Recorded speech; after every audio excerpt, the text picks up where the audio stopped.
Dari mana asalnya rasa sakit melahirkan, kematian, penyakit, dan usia tua yang muncul di sepanjang hidup manusia? Apa penyebab manusia pertama-tama mengalami hal-hal tersebut? Manusia tidak mengalaminya saat mereka pertama kali diciptakan, bukan?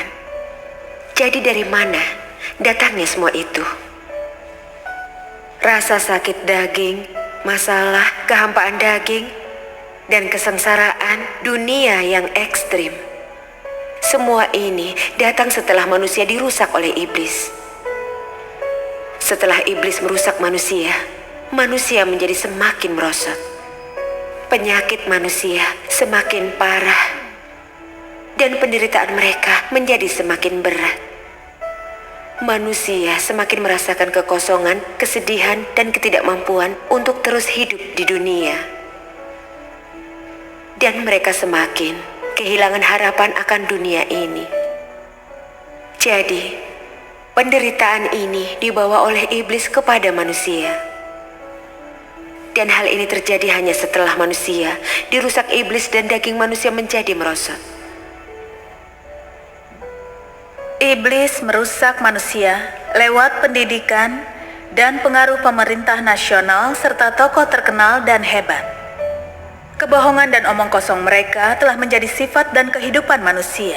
Orang mementingkan dirinya sendiri yang ketinggalan di mangsa iblis adalah pepatah terkenal iblis dan telah ditanamkan dalam diri semua orang dan menjadi kehidupan manusia.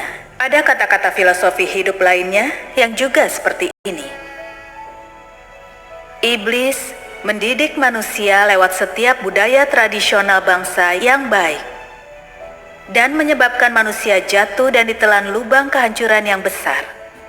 Dan pada akhirnya, manusia dihancurkan Tuhan karena mereka melayani iblis dan menentang Tuhan. Iblis menggunakan tren sosial ini untuk memikat manusia selangkah demi selangkah ke dalam sarang setan, sehingga orang yang terjebak dalam tren sosial tanpa sadar mendukung keinginan akan uang dan materi, serta mendorong terjadinya kejahatan dan kekerasan. Begitu hal-hal ini telah merasuk hati manusia, menjadi bagaimanakah manusia itu? Manusia menjadi iblis yang jahat. Ini semua karena kecenderungan psikologis apa di hati manusia? Apa yang didukung manusia? Manusia mulai menyukai kejahatan dan kekerasan. Mereka tidak menyukai keindahan atau kebaikan, apalagi perdamaian. Manusia tidak bersedia menjalani kehidupan sederhana manusia yang normal, melainkan ingin menikmati kedudukan yang tinggi dan kekayaan yang besar, bersenang-senang dalam kenikmatan daging, melakukan apa saja untuk memuaskan kedagingan mereka sendiri, tanpa batasan, tanpa pengikat yang menahan mereka. Dengan kata lain, berbuat sesuka hati. Aku bisa baca selanjutnya. Baiklah. Dunia dalam hati manusia yang tidak memiliki tempat untuk Tuhan adalah gelap, kosong, dan tanpa pengharapan.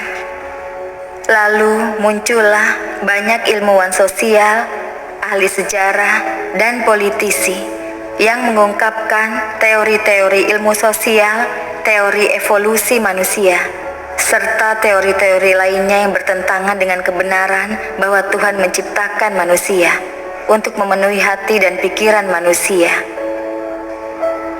Dengan demikian, orang yang percaya bahwa Tuhan menciptakan segalanya menjadi semakin sedikit, sementara orang yang percaya pada teori evolusi menjadi semakin banyak. Semakin banyak orang yang menganggap catatan tentang pekerjaan Tuhan dan firman-Nya pada zaman Perjanjian Lama hanya mitos dan dongeng. Di dalam hati mereka, orang menjadi acuh tak acuh pada martabat dan kebesaran Tuhan, pada prinsip bahwa Tuhan itu ada dan berkuasa atas segala hal. Kelangsungan manusia dan nasib bangsa-bangsa dan negara-negara tidak penting lagi bagi mereka. Manusia hidup dalam dunia hampa yang hanya peduli pada makan, minum, dan mengejar kesenangan. Di dunia ini, entah engkau tinggal di negara bebas ataupun di negara tanpa hak asasi manusia, engkau sama sekali tidak dapat lari dari nasib manusia. Baik engkau yang memerintah ataupun yang diperintah, engkau sama sekali tidak dapat melepaskan diri dari keinginan menyelidiki nasib, misteri, dan tempat tujuan manusia. Apalagi melepaskan dirimu dari perasaan kosong yang meresahkan. Fenomena seperti ini yang lazim dialami semua manusia disebut fenomena sosial oleh para sosiolog. Tetapi belum ada satupun orang hebat yang mampu memecahkan masalah tersebut. Manusia bagaimanapun juga hanyalah manusia. Kedudukan dan kehidupan Tuhan tidak dapat digantikan oleh siapapun. Manusia tidak hanya perlu masyarakat yang adil, di mana semua orang mendapat cukup makan dan diperlakukan setara dan bebas, tetapi juga keselamatan dan perbekalan Tuhan atas hidup mereka. Hanya ketika manusia menerima keselamatan dan perbekalan